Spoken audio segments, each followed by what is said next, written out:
Let's dive into something a little different today. Have you heard of Spirit of the Oak? Druidic mysticism for inner strength. I have. It's by Conrad Riker. Yeah, Yeah. exactly. And well, it's not your typical self-help book. No, not at all. It's more about how men today can kind of rediscover their strength and purpose by drawing on ancient Druidic wisdom. It's kind of a fascinating concept. Yeah, when I first heard about it, I'll be honest, I was skeptical. Druids. Like, what could they possibly have to teach us in the 21st century? Right. Sounds a little out there. But Riker actually makes a pretty compelling case. He starts by talking about this crisis of masculinity that a lot of men are feeling today. That sense of being lost or lacking direction. Yeah, it's like all those traditional roles and rituals that used to guide men.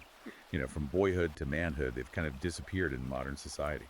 And he uses the example of ancient cultures, like where boys would go through these intense initiations to prove their strength and courage and earn their place as men, like becoming a warrior or surviving in the wilderness. It's like they had this clear path, a set of challenges to overcome. Yeah. And Raker argues that without those challenges, it's no wonder a lot of men feel adrift today.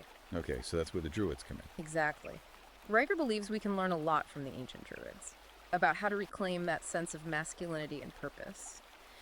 But he makes it clear that Druids weren't just these peaceful nature lovers like some people imagine. Right. I was picturing, like, guys in robes hugging trees. Yeah, it's not quite like that. The Druids were also warriors, philosophers, leaders. They had this really well-rounded understanding of the world, and they valued strength and courage as well as wisdom and compassion.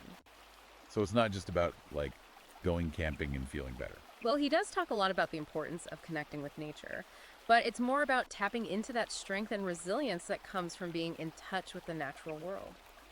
The Druids believed that nature was a source of power and wisdom, and that by spending time in nature, you could actually enhance your mental and physical abilities. Interesting. So he's not just saying go hug a tree, he's connecting it to this deeper sense of purpose. And even like cognitive abilities. Exactly. He gives this example of how the Druids mastered astronomy, mathematics, and law, all these really complex systems that required serious brain power. And he argues that their connection to nature actually played a role in that. Wow, that's fascinating. So how does this translate to modern men? Like, is he suggesting we all need to become wilderness survivalists? Not necessarily. He suggests things like forest bathing. Have you heard of that? I've heard the term, but I'm not sure I know what it is. It's basically just spending mindful time in nature, soaking in the sights, sounds, smells, really being present in the moment. He also suggests things like gardening or even just taking walks in the woods to kind of reconnect with our primal instincts. Okay, so like getting back to basics. In a way, yeah. It's about remembering where we come from and tapping into those ancient instincts that are still within us. He even talks about how spending time in nature can reduce stress and improve focus. Right. He cites some studies that show how being in nature lowers cortisol levels. That's the stress hormone. So there's a real physiological benefit. Okay, I'm starting to see how this druidic thing could actually be relevant to our lives today. So besides nature, what else does Riker say we can learn from these ancient guys? Well, this is where it gets really interesting. He talks about cultivating a rational mind. A rational mind. What does that even mean? He's basically saying that men should prioritize logic and critical thinking over just reacting emotionally. The Druids were known for their ability to analyze situations, weigh the evidence, and make decisions based on reason, not just gut feelings. Okay, I could see how that would be valuable in today's world. We're constantly bombarded with information, and everyone's got an opinion. Exactly. Raker argues that by developing this rational mind, we can become more discerning, more resilient, and ultimately better equipped to handle the challenges life throws our way. He even draws a comparison between the Druids' ability to memorize vast amounts of legal code and what he calls a masculine superpower, highlighting their mental discipline and focus. So we need to reconnect with nature and develop our rational minds. Anything else? This is starting to sound like a lot of work. Well, it is a journey, a process of growth, but speaking of growth, this is where the idea of ritual comes in. Ritual? You mean like ceremonies and stuff? Yeah, like that. But also just the idea of incorporating rituals into our daily lives. Riker believes that rituals played a crucial role in ancient cultures. in helping men mark the transition from boyhood to manhood. You mean like those initiations we were talking about earlier? Exactly. Those rituals, even if they were physically or mentally demanding, provided structure, a sense of purpose. And he argues that while we may not have such formalized rituals in modern society, we can create our own. So like what kind of rituals are we talking about? He gives examples ranging from marking significant life events, like getting married or starting a family, to creating daily practices that cultivate discipline and purpose. He even suggests things as simple as a regular morning routine. That includes meditation or exercise as a form of personal ritual. Okay, so it doesn't have to be some elaborate ceremony. It can be about finding those small, consistent practices that help us stay grounded and focused. Exactly. It's about finding what works for you, what helps you tap into that sense of inner strength and direction that Riker's talking about. It's giving me a lot to think about. Yeah. So we've got connecting with nature, cultivating a rational mind, and incorporating rituals. What else is in this Druidic toolbox for modern men? Well, Riker doesn't stop there. He also delves into the importance of diet and nutrition. Uh-oh, here we go. Another diet book telling us to eat more kale. Actually, it's not like that at all. He's not about fads or restrictive diets. He advocates for what he calls a Celtic warrior diet, which is more about focusing on whole, unprocessed foods and avoiding the kind of stuff that's common in a lot of modern processed foods. So more like a back to basics approach, eating like our ancestors. Exactly. He even provides a sample meal plan in the book and discusses the benefits of fasting, which, by the way, was a practice used by ancient Celtic warriors to enhance their physical and mental strength. Fasting. You mean like not eating for a certain period of time? Right. He argues that it's not about starving yourself, but about giving your body a chance to reset and become more efficient. I've heard about the benefits of fasting, but I never connected it to like ancient warrior traditions. That's pretty cool. Okay, so we've covered nature, rationality, rituals, and diet. What else is there? Well, this is where things get a little controversial, but I think it's important to discuss. Riker tackles the topics of competition and conflict. Oh, those are some loaded words these days. I know, right? But Riker argues that men are hardwired for both, and that trying to suppress those natural instincts can actually be harmful. So he's not saying we should all become like aggressive jerks. No, not at all. He's advocating for a healthy approach. He says that competition, when channeled effectively, can drive men to achieve their goals and push their limits. And he talks about managing conflict constructively, using it as an opportunity for growth and learning. So it's about finding that balance, knowing when to push ourselves and when to step back and find a resolution. Exactly. He even uses the Battle of Alesia, where the Gallic chieftain Vercingetorix faced off against Julius Caesar, to illustrate how the Celts were not just fierce warriors, but also brilliant strategists. He argues that even in defeat, there are valuable lessons to be learned. Okay, I'm starting to see how all these pieces fit together. It's not just about individual practices, it's about developing a whole mindset. Right. And this leads to another key point Riker makes, the importance of brotherhood. Ah, the power of male bonding. Is he talking about like sports and beer? Well, those can be part of it, but he's talking about something deeper. He stresses the importance of building strong, supportive relationships with other men, creating what he calls a band of brothers. Like a support system, a group of guys who have your back. Exactly. He argues that this kind of brotherhood is essential for men to thrive, especially in today's world, where it's easy to feel isolated and disconnected. He even shares stories about his own Oak Brotherhood, a group of men in his local Druidic circle who support and challenge each other. It's almost like a modern-day version of those ancient warrior societies. Right, and that ties back to his point about the crisis of masculinity. If men are feeling lost and isolated, building those strong bonds with other men can provide that guidance and support they need. It's interesting how he connects these ancient traditions to modern-day challenges. That's what's so compelling about Riker's approach. He's not just romanticizing the past, he's showing how these ancient principles can be applied to our lives today. This has been a lot to absorb, that's for sure. We've covered nature, rationality, rituals, diet, competition, conflict, brotherhood. It's a lot. It is, and we've only just scratched the surface, but all of this leads to Riker's ultimate point, which is about building a legacy. Legacy. I thought that was something you worried about, like when you were older. That's what I thought too. But Riker argues that it's something we should be thinking about throughout our lives, and it's not about fame or fortune either. So what is it about? He defines legacy as the impact we have on the world, the values we embody, and the stories we leave behind. He encourages men to think about what they want to be remembered for, what they want to contribute to the world. That's pretty deep. It is. And it ties back to all those other elements we've discussed. Connecting with nature, cultivating a rational mind, building strong brotherhoods, all of that feeds into creating a life that matters. I'm starting to see how it all fits together. It's not just a bunch of random ideas. It's a whole philosophy of life. Exactly. And to help men navigate all of this, Riker introduces a concept he calls the Druidic compass. A compass? Like Yeah. the kind that points north? What does that have to do with anything? It's a metaphor. He describes it as a tool for finding direction and purpose in life, for making decisions that are aligned with our values and goals. Okay, I'm intrigued. How does this Druidic compass work? Well, that's a conversation for our next segment, but I can tell you this. It involves integrating elements of nature, intuition, history, and action into a framework for making choices and staying on course. Wow, this is getting really fascinating. I can't wait to hear more about this Druidic compass. Me too. It's a really powerful concept. Yeah. That, I think, can help men find clarity and direction in a world that often feels chaotic and confusing. So are you ready to unpack this Druidic compass and see how it all works? Absolutely. Give me the rundown. Okay, well, Riker describes it as having 4 main points, kind of like the directions on a traditional compass, north, south, east, west.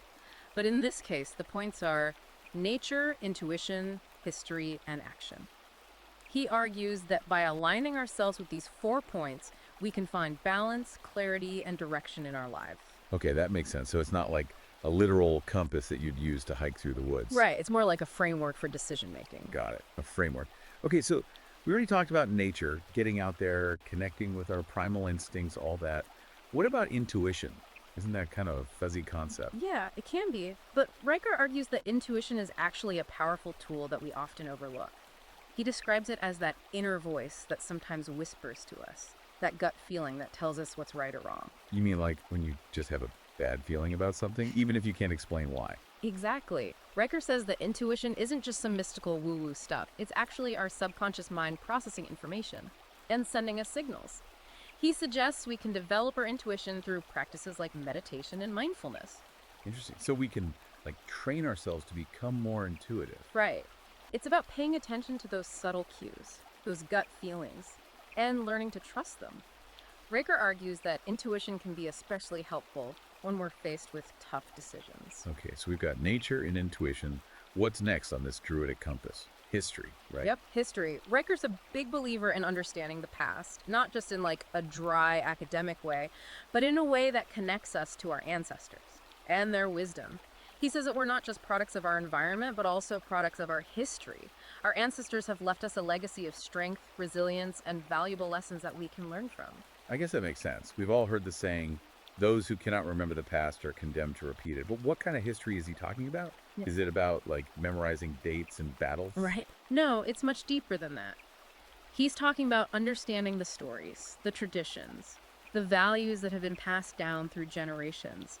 He encourages us to learn about our family history, our cultural heritage, and the struggles and triumphs of those who came before us.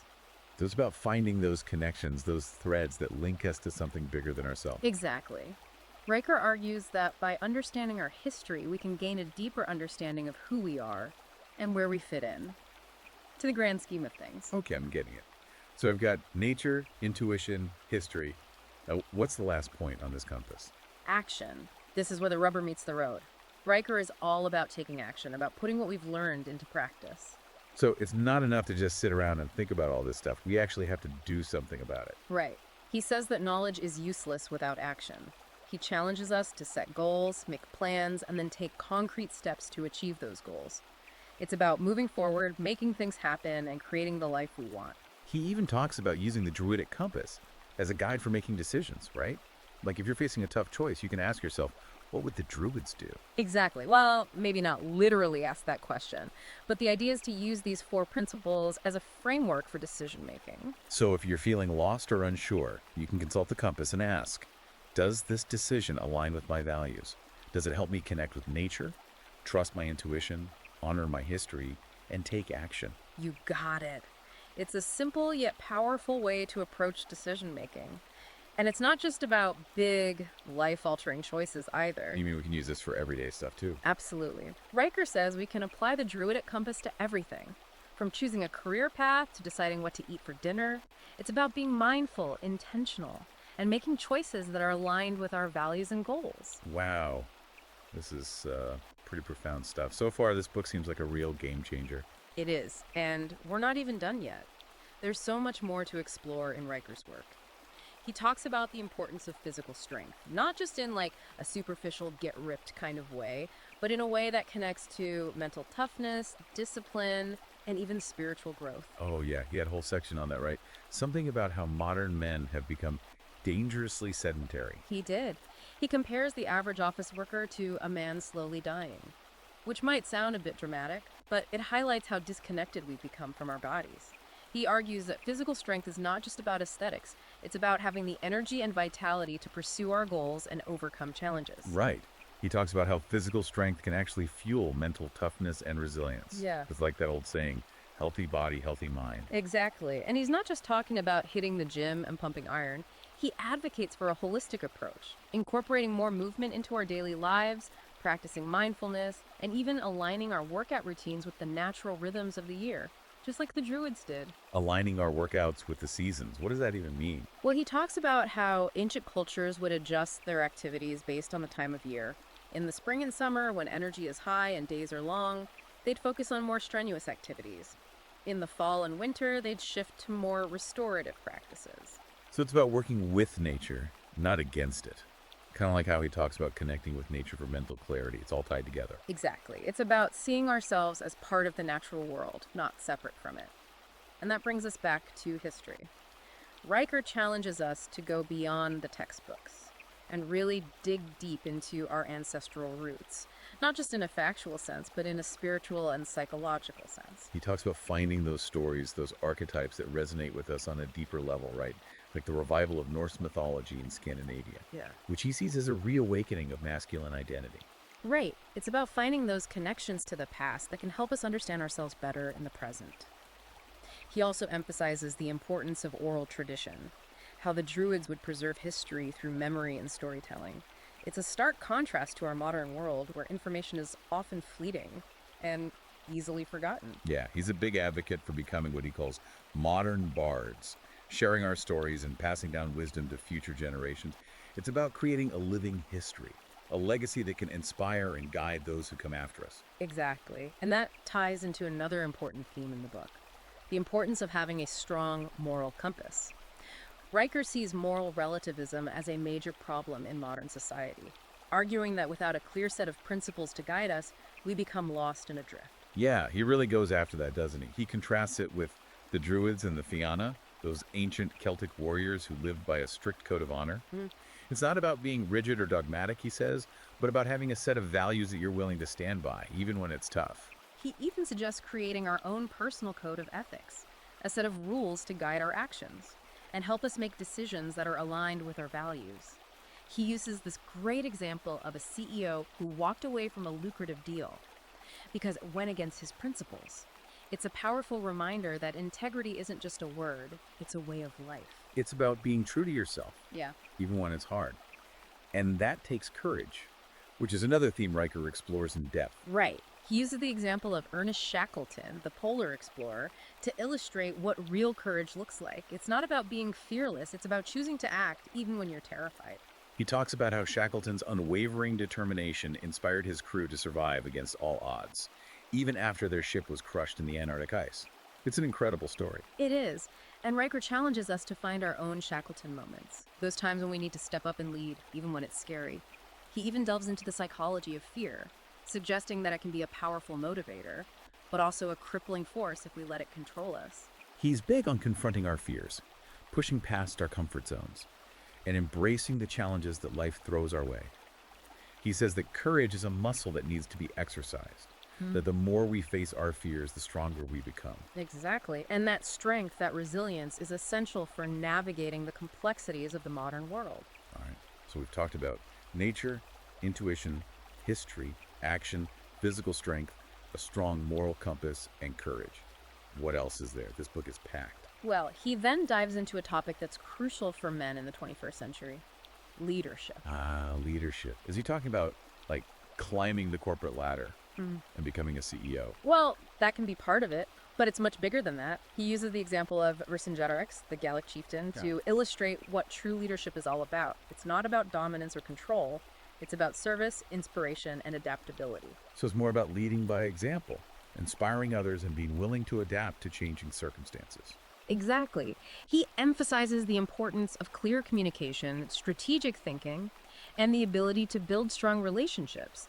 He even suggests that practices like mindfulness and meditation can help leaders manage stress, improve focus, and make better decisions. He challenges men to step up and lead, not just in their careers, but in their communities and their personal lives. It's about taking responsibility, inspiring others, and making a positive impact on the world. And that brings us to one of Riker's most intriguing concepts: the idea of the other world. The other world. Sounds a bit mystical. What's that all about? He draws on Celtic mythology and the Druids' understanding of the interconnectedness of all things. He suggests that there's more to life than what we can see and touch, that there's a spiritual dimension we can tap into. Interesting. So it's not about, like, a specific religion or belief system. Not necessarily. He's talking about a deeper sense of meaning, a connection to something bigger than ourselves. He encourages us to explore this other world through practices like meditation, nature immersion, and creative expression. So it's about finding that sense of purpose that transcends the material world. Yeah. He even uses the example of Steve Jobs, the tech visionary, who famously drew inspiration from both technology and spirituality. It's about finding that balance, that harmony between the material and the spiritual. And Riker argues that this balance is essential for men in the 21st century, who are often bombarded with messages that focus solely on material success. It's about reclaiming our spiritual side, our connection to something bigger than ourselves. Exactly. And that leads into his discussion of balance in general. He uses the Celtic myth of the Oak King and Holly King to illustrate the importance of embracing both sides of life cycles. The Oak King and the Holly King. Who are they? They represent the opposing forces of growth and decay, light and dark, summer and winter. The Oak King represents growth, vitality, and action, while the Holly King represents rest, reflection, and decay. Okay, I'm starting to see where this is going. It's about finding that balance between action and rest, growth and reflection. Exactly. He argues that just as nature embraces both growth and decay, men should learn to find balance between these opposing forces. We need both times of action and times of rest, times of growth and times of reflection. He even ties this to the modern world, saying that the constant pressure to achieve and produce can lead to burnout and exhaustion. He encourages us to find our own rhythm, our own balance between pushing forward and stepping back.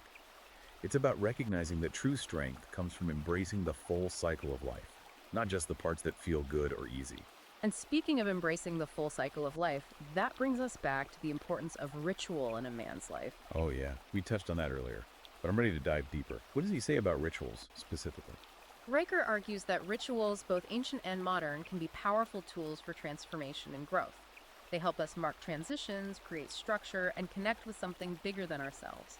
He even suggests that we can create our own rituals, tailored to our individual needs and values. So it's not about, like, following some rigid set of rules, Yeah. but about finding those practices that resonate with us personally. Exactly. He talks about how rituals can help us ground ourselves, connect with our purpose, and move forward with intention. He gives the example of a morning ritual that might include exercise, meditation, and journaling. Okay, that makes sense. Yeah. It's about setting the tone for the day, Yeah. creating a sense of purpose and focus. Exactly. And he suggests creating rituals for bigger life transitions, like getting married, starting a family, or launching a new business.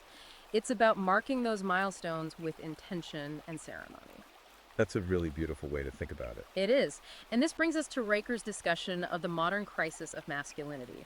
He argues that men today are facing a unique set of challenges, from the decline of traditional male roles to the constant barrage of messages that undermine their confidence and self-worth. Yeah. We touched on that earlier, the whole idea that society has kind of muddled the definition of what it means to be a man. He talks about the rise of the man-child, the adult male who avoids responsibility and clings to the comforts of adolescence. He blames this on a number of factors, including fatherlessness, the feminization of culture, and the over-reliance on technology. It's a pretty bleak picture, isn't it? It can be. But Riker doesn't just complain about the problem, he offers a solution. He talks about the importance of reconnecting with nature, building strong brotherhoods, and finding a deeper sense of purpose. He challenges men to step up, take responsibility for their lives, and become the leaders their families and communities need. That's a powerful message. It's about recognizing that we're not broken, but that we need to find a new way forward, a way that honors our masculinity, while embracing the complexities of the modern world. Exactly. And Riker's book offers a roadmap for that journey. It's a call to action, a challenge to become the men we were meant to be. So what's next on this journey of exploring Spirit of the Oak? What other nuggets of wisdom has Riker got for us? Well, get ready, because this next section gets pretty intense. Riker dives headfirst into a topic that's often seen as taboo: the role of competition and conflict in a man's life. Oh boy, this should be interesting. Isn't all competition bad? Like, aren't we supposed to be all about cooperation and kindness these days? Well, Riker argues that it's not that simple. He says that competition, when channeled effectively, can actually be a powerful motivator for growth and achievement. Okay, so competition isn't always a bad thing. Right. It's about how we use it. Like, think about sports. Competition pushes athletes to train harder, to improve their skills. Right, to push their limits. Yeah, and Riker says it's the same in life. Healthy competition can motivate us to become better versions of ourselves. But too much competition can be toxic, right? Absolutely. It's about finding that balance. Yeah. Riker talks about how excessive competition can lead to burnout and resentment. It can actually damage relationships and hold us back in the long run. Okay, that makes sense. So it's about competing with ourselves, in a way. In a way, yeah. It's about striving for excellence while also respecting our competitors and recognizing that everyone's on their own journey. So competition is one side of the coin. What about conflict? That's another word that gets a bad rap these days. Yeah, for sure. But Riker argues that conflict is inevitable. In any relationship, really, whether it's with our spouses, our colleagues, or even just strangers we encounter. The key is not to avoid conflict, but to manage it constructively. So how do we do that? How do we make conflict a positive thing instead of something that just creates drama and stress? He talks about the importance of clear communication, really listening to the other person's perspective, Yeah. and being willing to compromise. So it's about understanding where the other person's coming from and finding a solution that works for everyone. Exactly. And he even suggests that conflict, when handled well, can actually strengthen relationships. It can help us clarify our boundaries, deepen our understanding of each other, and ultimately come out stronger on the other side. I never thought of conflict as an opportunity for growth before. That's a really interesting perspective.